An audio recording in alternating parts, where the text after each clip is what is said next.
Olá pessoal, bem-vindos ao curso Nietzsche e a Era do Ressentimento, promovido aqui pelo nosso Instituto Mileto. Eu sou o professor Caio Carota e vou seguir com vocês nesse curso, tá bom? Hoje a nossa primeira aula é sobre Nietzsche, um psicólogo, e as 4 formas de niilismo, tá? Então acho que para a gente começar, para a gente dar uma estrutura sobre quem a gente vai estar falando, sobre quem é Nietzsche, nada melhor do que a gente visitar a biografia dele, né? Então Nietzsche ele nasce no dia 15 de outubro de 1844, desculpem, e ele nasce num pequeno vilarejo da Prússia ali, né? O nome inteiro de Nietzsche é Friedrich Wilhelm Nietzsche, tá bom? Ele é o primeiro de 3 filhos de um pastor luterano. O pai dele vem a falecer quando Nietzsche ainda tinha apenas 2 anos. Um irmão mais novo morre 6 meses depois do pai. E por razões monetárias, a família dele se muda para Hamburgo. Então, na escola, o Nietzsche ele ganha o apelido de O Pastorzinho, tá bom, pessoal? Então, por quê, né? Porque ele é avesso ao convívio social ali. Ele se dedicava muito aos seus estudos e se isolava bastante da sociedade, né? Digamos assim, dos amiguinhos e etc. Então, desde essa época, esse pequeno Nietzsche ele já mostrava uma vontade muito grande de autodomínio, né? Muito além dos seus amiguinhos da mesma idade. Na mesma época, assim, jovem ainda, ele começa a escrever e compor músicas e poesias, né? Devido à sua grande admiração à arte, principalmente à música, né? Então, ao terminar os seus estudos secundários, por influência da sua família, ele se inscreve na Universidade de Bonn, tá? Para cursar teologia, inicialmente. Só que, a contragosto da mãe, ele decide largar os estudos de teologia para se formar em filologia, né? Que seria o estudo da origem das línguas, né? Ou línguas antigas, ou línguas da sociedade a qual você pertence, enfim. É o estudo da origem das línguas, né? Então, depois de concluir a sua formação, devido ao seu grande conhecimento que ele demonstrava e o respeito que ele adquiriu dos professores, o Nietzsche ele foi convidado a lecionar filologia na Universidade da Basileia, né? Na época ele tinha apenas 24 anos ainda. Então o Nietzsche ele conhece a obra do Schopenhauer, que é alguém que influencia muito ele, por acaso nessa época. Ele encontra os livros de Schopenhauer numa prateleira, numa pequena livraria ali da universidade, né? E ele é muito influenciado, tanto pelo seu pensamento, quanto também por Richard Wagner, de quem ele é amigo pessoal, né? Ele tinha grande admiração por Richard Wagner, que é um musicista, um compositor, né? Então, em 1871, o Nietzsche vai lançar a primeira obra dele, tá? Já ali quase com seus 30 anos, né? 28 mais ou menos, que é O Nascimento da Tragédia, né? Ainda sob a influência da música do Wagner e da filosofia pessimista do Schopenhauer, né? Então temos ali um primeiro Nietzsche, um Nietzsche muito mais jovem nessa obra O Nascimento da Tragédia, onde que ele vai lidar com questões gregas, né? Como ele era filólogo, ele estudava muito os gregos antigos, então ele vai lidar com questões sobre o apolíneo e o dionisíaco, né? Ele vai formular ali suas primeiras teorias, né? Com teorias inclusive com as quais depois, mais para frente, ele vai vir a romper, assim como rompe com a música de Wagner e com a filosofia pessimista de Schopenhauer, tá? Então, a vida do Nietzsche como jovem professor universitário passa sem grandes problemas, ele não tem nada notável a se destacar, né? Dizem que ele era um bom professor, né? Apesar de falar baixo, ele falava bem baixo, e que ele improvisava as aulas com uma certa elegância a partir de algumas anotações que ele fazia depois das suas pesquisas, né? Em 1879, as dores de cabeça que ele sempre teve pioram devido à péssima visão que ele tinha também. E essas dores já o acompanhavam, como eu disse, há muito tempo, tá bom? Pelo menos desde 73, tá? Que é onde a gente tem registro, mas provavelmente começou antes, né? E essas dores o levam a se afastar várias vezes da escrita, né? Do processo de reflexão e de escrever.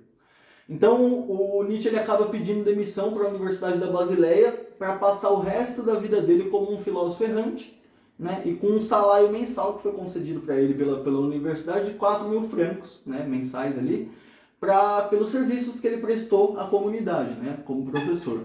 Então, por 10 anos após isso, ele não passa mais do que 6 meses em lugar nenhum, tá? Sempre fazendo viagens constantes, etc. Sempre pautado também por uma busca de climas que lhe permitissem melhores condições de saúde, tá? Então ele costumava passar os invernos no sul, os verões no norte, tá bom? Esse estilo de vida mais nômade do Nietzsche levou ele a conhecer uma pequena vila chamada Cismaia, tá bom? Cismaia. Que ele acaba voltando anualmente até 1888. E lá que ele vai ter o que ele chamou do pensamento mais abissal da vida dele, né? O grande pensamento da vida dele, que é o eterno retorno, que a gente vai tratar numa aula mais para frente nesse curso, tá bom? Então, com 37 anos, já por meio de um amigo em comum, o Nietzsche ele conhece a famosa Lu Salomé, né, que é uma inteligentíssima e linda jovem russa, né, na época com 21 anos, quando eles se conheceram. Ela tinha 21 anos, né, ele já com 37. E ele se apaixona perdidamente por ela, a pede em casamento, né, e ela recusa não uma vez, 3 vezes. E essa desilusão amorosa tem grande impacto na vida do Nietzsche, tá bom? Ele rompe com o seu amigo e com a Lu. Ele também rompe com a sua família, né? Que chamava a Lu Salomé de uma atrevidinha russa, né? Tinha um preconceito com os russos, né? Por serem alemães, etc., né? Então, o Nietzsche ele costumava morar em pensões simples, a maioria de sua vida, né? Tinha uma rotina bem regrada, né? Basicamente ele lia e escrevia suas ideias pela manhã, almoçava, tinha uma longa caminhada no período da tarde, jantava e trabalhava mais um pouco antes de dormir. E isso, lógico, quando as suas dores permitiam que ele fizesse isso, né? Então, os seus hábitos mais comedidos, digamos assim, não permitiam que ele bebesse bebidas alcoólicas nem café, tá? Então, nessa época, ele se dedica a seus filósofos favoritos, como Epicuro, Montaigne, Spinoza, Heráclito e vários outros, né? Ele também procura estudar a fundo, nessa época, a influência cultural do platonismo e do cristianismo na sociedade da qual ele fazia parte ali, né? Uma sociedade, digamos que moderna, né? O Nietzsche, digamos que ele é o primeiro e último moderno, né? Para alguns ele encerra a modernidade, para outros ele inicia a modernidade, mas são questões, né? Questões do mundo da filosofia, onde há muito debate. E nessa época Nietzsche também aprecia ler muitos romances, né, de grandes escritores como Balzac, né, Goethe, Stendhal e o próprio Dostoiévski, né, que é um escritor muito famoso, né, para nossa época. Então, os últimos escritos do Nietzsche são elaborados durante o ano de 1888. Tá? O filósofo, de alguma forma, ele sempre esteve doente a vida toda, como eu disse, né? Ele tinha dores de cabeça, ele tinha vômitos, problemas estomacais, né? Náuseas, violentas enxaquecas, né? E também muita insônia. Então, os médicos ali da época não conseguiam diagnosticar ele, né? Qual seria a origem dos sintomas dele. E o Nietzsche ele fez da doença uma condição, né? Um estímulo para o seu próprio pensamento. Na visão do Nietzsche, filosofar é triunfar, né? Superar-se, pensar, conviver com o sofrimento que ele sentia. Então a dor constante leva o Nietzsche a formular a sua fórmula para a grandeza do homem, né? Que seria o amor fati, né? O amor pela vida, o amor pelo que é real, tá? Que é um outro conceito que a gente vai trabalhar aqui no nosso curso mais para frente. A cidade de Turim tem ótimos efeitos para a saúde do Nietzsche e lá ele vive seus últimos anos, né, seus últimos momentos de lucidez, pelo menos. Já em 88, o Nietzsche ele mandava cartas assinadas como Jesus, como César, como o próprio Dionísio, né, Apolo, já completamente biruta da cabeça, né. Em 3 de janeiro de 1889, o Nietzsche ele é recolhido da rua, ele é pego da rua, né, criando uma puta algazarra numa praça, né? E a lenda diz que ele foi acometido ali de uma forte tensão psíquica após abraçar um cavalo para defender esse cavalo dos açoites do dono, tá? Então a família ali, né, na época é aconselhada a interná-lo, né, numa clínica. Ele passa 1 ano nessa clínica de psiquiatria da Basileia, perto da sua família ainda. Já num estado de apatia muito grande, ele passa então aos cuidados da mãe, né? E quando a mãe morre, ele acaba vivendo com a irmã até falecer com 54 anos, em agosto de 1900, tá bom? Então ele nasce em 1854 e morre em 1900. Antes mesmo da morte dele, a irmã do Nietzsche já trabalhava com a obra dele, né? Ela reunia os escritos e falsificava uma suposta obra que foi chamada de Vontade de Poder, tá? Uma obra que deu margem a interpretações antissemitas, né? Nazistas, a ideia do Nietzsche, né? E aí são necessários anos, quase um século, até que a obra finalmente se afaste dessa ideologia, né? Até que finalmente a gente consiga perceber a diferença entre o Nietzsche e a irmã dele, tá? O que é o Nietzsche, né? E o que foi a irmã dele modificando e o que não fazia sentido, né? Com a obra original do Nietzsche antes dele, enfim, falecer. E bom, em resumo, essa é a biografia do nosso filósofo alemão, né? Uma vida com muitas dores, com muito sofrimento, que foi, né, teve suas desilusões amorosas, mas ao mesmo tempo também tentou triunfar sobre tudo isso que aconteceu com ele, né? E no final da vida acabou perdendo a capacidade, não cognitiva, né, mas a capacidade de lucidez e ficou aos cuidados da família, onde acabou sendo usado pela irmã, né? E bom, agora, para a gente adentrar nesse incrível pensamento do filósofo, é necessário a gente entender a proposta dele psicológica primeiro. Isso mesmo, psicológica e não filosófica, né? A gente começa no Nietzsche pela psicologia, entendendo por quê, né? Nas próprias palavras dele, o Nietzsche seria um psicólogo, né? Então Nietzsche vai dizer no Ecce Homo, né, no capítulo Por que escrevo livros tão bons? Ele vai dizer o seguinte, que em meus escritos fala um psicólogo sem igual, é talvez a primeira constatação a qual um bom leitor chega. Pá, começa, né? Já começa afirmando, né? Então, como que o Nietzsche pode ter essa ousadia, né, de se autodeclarar o maior psicólogo que a Europa já conheceu ali, né? Seria talvez mais uma prova da loucura dele se aproximando, né? E não, tá bom? Muito pelo contrário. A lucidez do Nietzsche aqui é que surpreende. Qual outro pensador, né, a gente pode pensar, que mergulhou tão fundo na alma do seu próprio tempo ali, né? Junte a isso o mérito de não ter sido engolido pelo ressentimento, né, que na nossa época é astronômico, né, mas naquela época já é muito grande, né? Não sucumbir à má consciência, né? Não ser seduzido pelos ideais ascéticos, né? O que seriam ideais ascéticos? São ideais que viram a vida contra ela mesma, tá? Ideais que visam sempre a abstenção dos prazeres, que na visão do Nietzsche, né, são ideais inférteis, que só produzem homens fracos, tá? Que a gente vai falar disso mais pra frente também. Então, o objetivo do Nietzsche como psicólogo é somente um só. Explicar qual é a doença do homem. Tá? Explicar por que o homem se tornou este animal amansado, né? Que se machuca batendo nas grades da sua própria psique, da sua própria psicologia. Então, a psicologia para o Nietzsche é o estado desse ser que está cansado de si mesmo, né? Que procura desesperadamente se livrar da falta de sentido, a qual reina no mundo, né?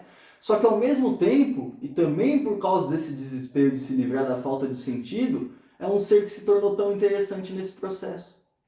O homem, ele busca se livrar de um mundo em que todos os ideais viram poeira, tá? Um mundo em que todas as questões psicológicas foram extremamente moralizadas, né? Embebidas, segundo Nietzsche, de cristianismo e de senso comum. E o Nietzsche vai dizer, né, na Gaia Ciência, página 358, nós, europeus, ele vai falar, achamos-nos em face de um imenso mundo de escombros, né? Um mundo destruído, né? No qual algumas coisas ainda estão de pé. Outras já aparecem deterioradas e medonhas, e a maioria está no chão. Tudo bastante pitoresco. Onde já se viram ruínas mais belas? Ele pergunta. E coberto de ervas daninhas. O medo do Nietzsche aqui, né, o que são essas ervas daninhas? Né? O que é essa preocupação dele? A grande preocupação do Nietzsche é que a filosofia nasceu, cresceu e gerou filhos na doença e no ressentimento. Esse é o problema do Nietzsche, com toda a tradição filosófica.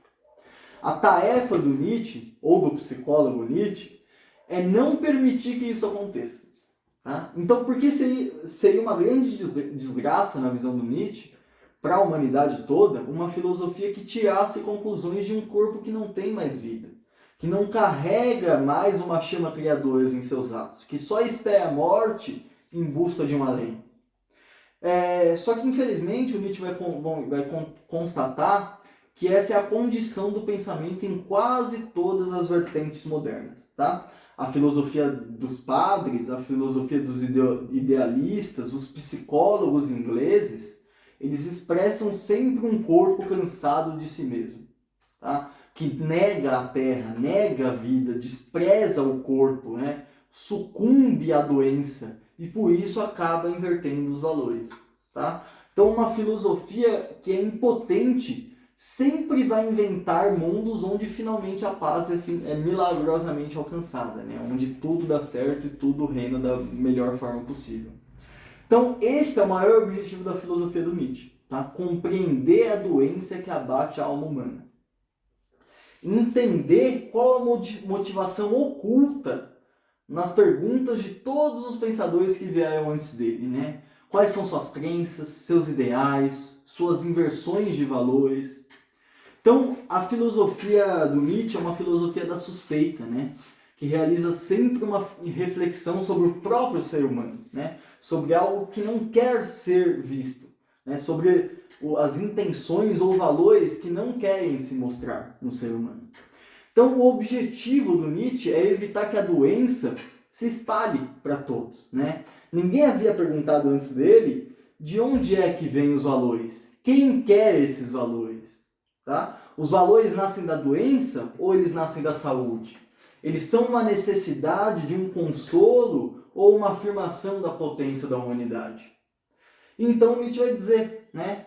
No Humano Demasiado Humano, uma outra grande obra dele, na página 37, ele vai dizer o seguinte: não pode ser poupada à humanidade a visão cruel da mesa de dissecação psicológica e de suas pinças e bisturis. Já se começa a ver que produtos da mais séria natureza crescem no solo da observação psicológica. Ou seja, o Nietzsche já entende, já tem uma suspeita de que grande parte dos mistérios humanos está ali na psicologia, né? E por isso ele vai bater tanto na psicologia da época dele. Por quê? Porque é uma psicologia sacerdotal, né, das igrejas, dos padres, e uma psicologia utilitarista dos ingleses. Os dois tipos de psicologia. E nenhuma levava em conta o psicológico real humano, né? Nenhuma levava em conta a fisiologia humana, né? O corpo humano. Todas desprezavam o corpo e só pensavam na alma, né? Então, por isso que ele vai falar que você começa a perceber que existem produtos de uma séria natureza que crescem nessa observação psicológica, né? E, bom, quem sentiu um certo desconforto com essa dissecação da psicologia humana, não tem problema nenhum, viu? Porque a gente deve sentir esse desconforto mesmo. Afinal, são perguntas nunca antes feitas, né, por qualquer psicólogo ou filósofo anterior ao Nietzsche. Né? Onde essas perguntas existem, o ar é mais frio, é mais rarefeito. Né? Nesse ambiente, você precisa ter um estômago mais forte para aguentar as respostas que você encontrará. Então, porque talvez no fundo de todos os valores que hoje supomos como grandes conquistas da humanidade, se esconde o que há mais de podre, de mais fraco, de mais triste, doente e vergonhoso na humanidade. Essa é a suspeita do Nietzsche, né? Talvez o que hoje nos orgulhamos não seja mais do que um prêmio de consolação de uma vontade que está declinando, que cai, né? Que afunda no niilismo, como reflexo de um homem afastado da sua força de criação. E aí que vem a grande questão da nossa aula hoje, né? Afinal, o que é esse niilismo? O niilismo, ele é a decadência de todos os valores. Ele é a negação ou descrença absoluta em relação a todos os princípios. Sejam esses princípios religiosos, morais, políticos ou até mesmo sociais. Ou seja, no niilismo nada para de pé, nenhum valor está lá perfeitinho, intocado, tá? Todos esses ídolos e valores que os humanos acreditam e cultuam até hoje se dissolvem até chegar no próprio nihil, ou seja, até chegar no próprio nada, no próprio vazio, tá? Então, como exemplo de um niilista clássico, né, nós temos o Schopenhauer. O Nietzsche também é um niilista, mas um niilista que encontra uma resposta totalmente diferente da de Schopenhauer, né? E aí, mais tarde, é Deleuze, um leitor de Nietzsche, um grande admirador de Nietzsche e um grande filósofo também moderno, quem vai categorizar os tipos de niilismo, tá? Justamente porque ele é o leitor, né, de Nietzsche e ele percebe essa extrema diferença entre o niilismo de Schopenhauer e o niilismo de Nietzsche. Então ele vai categorizar em 4 tipos de niilismo. O primeiro deles, que a gente vai falar aqui hoje, é o niilismo negativo, tá bom, pessoal? Então esse niilismo, ele nega o mundo em nome de outros valores, em nome de outros mundos. Mas o niilista negativo ele está se enganando, né? Ele nunca diz negar o mundo, e sim afirmar a Deus, ou afirmar uma utopia, ou o que quer que seja, tá? Um mundo ideal. Então, nesse niilismo, existe uma divisão de 2 mundos, tá? Existe um mundo de baixo, né, onde nós vivemos, que é um mundo sensível, um mundo mutável, né, que as coisas mudam, é um mundo corporal, do corpo, temporal, né, está sob os domínios do tempo, é um mundo imperfeito, né? E existe o mundo suprassensível, né, que seria o reino de Deus, ou o mundo das ideias de Sócrates, ou o nirvana budista, né? Que seria um mundo suprassensível que está aí além dos nossos sentidos, tá bom? Então, esse mundo ele seria imutável, né? Não é possível mudá-lo, porque ele já é perfeito, então ele seria imutável, perfeito, ordenado, né? Atemporal, não estaria sobre os escrutínios do tempo, a passagem do tempo, né? Então, esse mundo aqui que a gente vive é ruim, na visão do niilista negativo, tá bom? Portanto, o niilista ele deve provavelmente ser um escolhido de Deus, né? Ou um Deus dos fracos, né? Oprimidos, dos que sofrem. Então, essa é a figura do ressentimento no Nietzsche, tá bom? Exemplo desse tipo de niilismo, nós temos os religiosos de todos os tipos, né? O próprio Platão, com a sua ideia de um mundo, né? Um mundo das ideias, né? Um mundo do pensamento. O segundo tipo de niilismo é o que a gente vai chamar de niilismo reativo. E aqui, como representante desse niilista, temos o homem iluminista e racional, tá? O homem da ciência, né? Que não nega o niilismo negativo, ele dá um passo adiante. A morte de Deus. Pronto! Somos todos ateus agora, né? Então já não somos mais niilistas. Não. Sim, nós matamos Deus e ele talvez até mereceu. Só que agora o homem se tornou divino em seu lugar, né? Então, viva os direitos dos homens, vão dizer esses niilistas reativos, né? E de que adianta, gente? O mundo além, né? O mundo do além agora é o mundo do futuro, né? Então, os niilistas reativos, eles brandam por aí, né? No dia da Revolução Socialista, todos serão redimidos. O capitalismo vai salvar todo mundo. Quando todos forem anarquistas, o mundo vai ser melhor, né? Trabalhe por um mundo melhor, sirva à sociedade, faça o bem para seus filhos, que a ciência vai dar as respostas por aqui. Enfim, vocês percebem? Né? Ainda somos religiosos. O homem, ele matou a verdade fora desse mundo, mas ele ainda acredita numa verdade metafísica desse mundo, que é um mundo melhor que está por vir. Então, como exemplo, a gente tem os cientologistas, né, aqueles que acreditam que a ciência vai dar todas as respostas. Lembrando que nem todo cientista é um cientologista. Tem muitos cientistas, os mais preparados, né, os mais inteligentes, percebem que a ciência também tem seus limites, né? E também temos os militantes políticos, como eu citei aqui, né, como exemplo desse tipo de niilismo. Agora, nós temos o terceiro tipo de niilismo, que é o niilismo passivo. Aqui, nesse niilismo, aos poucos, a potência do homem se esgota no niilismo. né? Ela vaza, ela escoa, ela procura se afirmar em outros lugares. O homem, cada vez mais doente, tem cada vez menos capacidade de se afirmar no mundo. Então o niilismo passivo, ele é o niilismo dos últimos homens, né? Como pergunta o próprio Zaratustra, o personagem de Nietzsche, Assim Falou Zaratustra, né? Uma grande obra, talvez a maior obra de Nietzsche. O Zaratustra vai perguntar: onde está o mar? Onde está o mar para que eu possa me afogar? Ele pergunta. Mas o mar secou aqui, no niilismo passivo, tá? Desculpa. Então, estamos chegando perto agora do fim. Né? A chama da vida vai se apagando, surge uma escuridão sem fim. Os niilistas passivos, eles são mortos-vivos. Eles não encontram mais a vida dentro de si mesmos, mesmo ela ainda estando lá. Mas ainda se movem, né? Perdidos, meio entorpecidos. Então, como exemplo deles, temos o próprio Schopenhauer, tá? Que é um niilista pessimista, né? Os pessimistas, em geral, são niilistas passivos, tá bom? E temos o quarto e último tipo de niilismo, que é o niilismo ativo, tá? Aqui, por fim, tá? A última forma de niilismo nega a si mesma, nega o próprio niilismo e se torna ativo.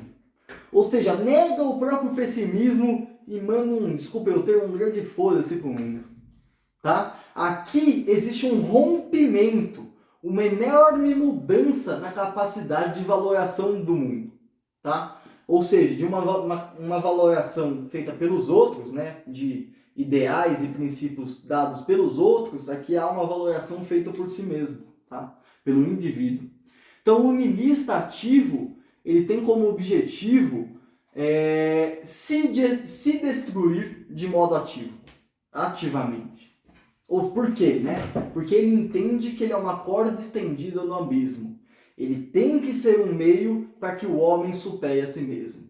Então ele tem que viver de acordo com os valores para que o homem possa se superar. Né? Para que essa forma antiga homem deixe de existir e o que o Nietzsche vai chamar de além do homem possa existir. Né? E o que é que está além do homem? Né? O que vem depois do homem moderno? Para isso é necessário criar os novos valores. Então, como exemplo disso, não temos ninguém como esse niilista ativo, né? Como alguém que não espera nada do passado, não espera nada do futuro, não traz nada do passado, vive o agora, é super criativo, super, né, imponente. Acho que ninguém é assim o tempo todo, né? Nem o próprio Nietzsche, obviamente, como a gente viu pela biografia dele, né? Ele é alguém que é bem perturbado por suas dores. Então, esse valor do Nietzsche é muitas vezes esse niilismo ativo é muitas vezes, ou esse além do homem, é muitas vezes entendido como um ideal, né? Como se Nietzsche tivesse caído naquilo que ele mais criticou, que seriam os ideais, né? Os ídolos. Mas eu vejo um pouco diferente essa questão. O Nietzsche não está falando quem é esse homem, ou como esse homem deve ser necessariamente. Ele está falando que nós devemos viver de forma a que abramos espaço para que uma nova forma do homem possa existir. Ou seja, um homem com novos valores, com ideais que não sejam ascéticos, né? Que não sejam inférteis para o homem, que tragam uma potência criadora de vida muito mais forte para o homem. Né? Então ele não está falando que você deve ser assim ou assado. Ele está falando que nós devemos viver de forma que abramos espaço para que outras pessoas possam experimentar outras formas de viver, até que essa forma antiga de homem se desfaça completamente e surja o além do homem. Né? Que seria também uma outra espécie, de uma visão mais darwinista aqui. Né? E bom, aqueles que seguem adiante nesse nosso autor, né, no Nietzsche, sabem que o objetivo dele é destruir as ilusões que os homens criaram de si mesmos. Né? A gente não precisa mais se debruçar sobre a metafísica ou sobre a teologia, né? Porque Deus aqui já está morto. Então, só para explicar, pessoal, o Deus está morto, né? Não significa que Deus morreu, né? Literalmente que Deus morreu. Afinal, isso seria uma contradição, né? Porque Deus não pode morrer. Se morre, não é Deus. Então, não faz sentido, né? O que o Nietzsche está querendo dizer com a morte de Deus é que, na verdade, a morte de a morte de um tipo de pensamento que por muito tempo dominou a Europa. né? Então ele vai até dizer que por muito tempo existiam nuvens que pairavam sobre a Europa. Hoje essas nuvens se afastam, né? Então o Nietzsche está fazendo um diagnóstico da cultura dele ali, da cultura prussiana, alemã, né? Ali estava numa época de guerras ainda. E ele faz esse diagnóstico do seu próprio tempo e ele vai denunciar o niilismo que a Europa está mergulhada. Então a questão para o Nietzsche não é se existe um Deus, nem se a gente tem como provar a existência desse Deus, né? Isso é pouco, isso é uma questão de foro íntimo, né? O Nietzsche ele é um ateu, ele não acreditava em Deus, mas isso tanto faz para ele. O que o Nietzsche está afirmando aqui é que, independentemente da existência ou não de Deus, a influência da religião nas nossas vidas é cada vez menor, né? A igreja, os mitos, os ritos, as ideias, a moral por trás da teologia, tudo isso vem enfraquecendo e desaparecendo pouco a pouco, né? Se extinguindo cada vez mais. Não só a religião, tá? Mas também a crença nos seus valores metafísicos, tá bom? Então a crença nas suas verdades últimas está sumindo. A crença no bem, no belo, no verdadeiro, né? Que vem desde os gregos antigos, essas crenças, né? A gente vai falar mais disso durante o nosso curso, mais para frente. E isso significa que o mundo se tornou novamente plural, novamente aberto às possibilidades de viver. Tá? Não é só mais aquela fórmula sacerdotal de se viver bem a vida para ir para o céu, para o reino de Deus. O mundo se torna plural quando Deus morre, porque tudo é permitido. Né? Como a grande frase dos irmãos Karamazov, né? Se Deus não existir, tudo é permitido? Talvez, ou talvez não, né? Não sei, nós temos capacidade também de criar moral, né? Apesar da moral também ser uma abstração da linguagem, mas enfim, isso é discussão para as outras aulas, né? Então, o esforço inicial do Nietzsche é justamente esse, né? Para inaugurar essa psicologia, né, que ele vai chamar, e destruir aquilo que ele vai chamar de atomismo psíquico. Então, a crença na unidade, ou crença no eu, é mais uma ilusão aqui, né? Que o homem criou para se sentir seguro em meio aos valores ou aos ídolos, tá bom? Que estavam rachando um após o outro na nossa era moderna, tá? Que iam se desgastando, né? Os valores vão se desgastando com o tempo. Então, a metafísica, obviamente, não poupou esforços para preservar uma entidade suprassensível, né? Uma ideia de que existe um eu, uma alma, uma personalidade que é só minha, né? Só que de agora em diante, essa alma, na visão do Nietzsche, vai ser um jogo de forças, vai ser um mar de vontades, tá? E não mais algo pacífico e verdadeiro, tá bom? Então, nós temos a ilusão de que somos um corpo e uma alma, né? Só que, na verdade, os dois são um rio no qual nós não podemos mergulhar duas vezes, fazendo alusão ao rio de Heráclito, né? No qual você não pode entrar duas vezes, porque nem você é o mesmo, nem as águas são as mesmas, né? Então, o corpo e a alma, eles são uma experiência sempre única, sempre distinta, tá bom? Na visão do Nietzsche, uma experiência sempre plural, tá bom? Então, para a gente dar os próximos passos aqui no nosso curso, a gente vai precisar se vacinar contra o nojo e contra a compaixão também. Olha aí, curioso, né? A compaixão, quem já falou mal da compaixão, né? O Nietzsche. A gente vai entender isso mais para frente no nosso curso. Então, o nosso filósofo do martelo, como ele era conhecido por martelar os ídolos, né? Ele vai dissecar de tal forma a alma do seu próprio tempo que a gente corre o risco de sentir um certo nojo até de nós mesmos, né? O eremita ou o celibatário, por exemplo, eles seguem esse caminho do nojo. Eles se isolam do mundo, né? Porque o mundo é podre demais, né? Para as nossas almas puras, miserável demais para que possamos ser felizes, né? Já o padre, o sacerdote, o pastor, o religioso, eles seguem o caminho oposto, né? Eles dizem, deixem vir as ovelhinhas, né? E então eles sucumbem à compaixão e dizem, pobrezinhos, as ovelhinhas não sabem o que fazem. A gente precisa cuidar delas, pastoreá-las, né? Então o Nietzsche vai dizer, quanta verdade suporta? Quanta verdade ousa um espírito? Ele pergunta.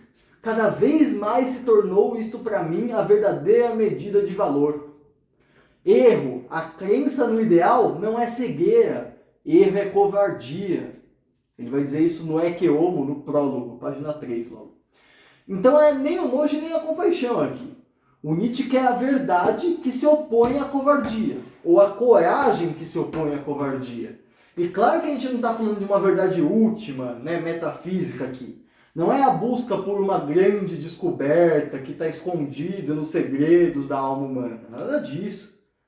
A gente pode dizer que é uma perspectiva, o que o Nietzsche está procurando. Que tudo, na visão do Nietzsche, sem exceção, tudo, emerge somente como perspectiva e possibilidade de criação. Tá? Tanto na saúde quanto na doença, isso. Então, onde estaria a origem dos valores aqui? Quem que quer o bem? Quem que quer o mal? Né? O que quer aquele que diz isso é bom ou isso é ruim? Nietzsche está dizendo que os valores dos valores precisam ser revistos, questionados, tá? E para isso ele vai seguir o único caminho possível, que é a genealogia da moral, ou seja, um estudo da origem da moral, da origem das palavras. Ele, como um filólogo, né, como eu expliquei lá no começo, vai fazer essa dissecação da moral. Só que antes, a gente precisa afirmar também, juntamente com Nietzsche, que o mundo é puramente vontade de potência e nada além disso. E o que é a vontade de potência? Bom, isso é o que a gente vai ver na nossa próxima aula. Eu sou o professor Caio Caiota, pessoal. Eu agradeço muito vocês terem ficado aqui comigo. A nossa aula vai ficando por aqui hoje. Obrigado a todos e até a próxima. Tchau, tchau, pessoal!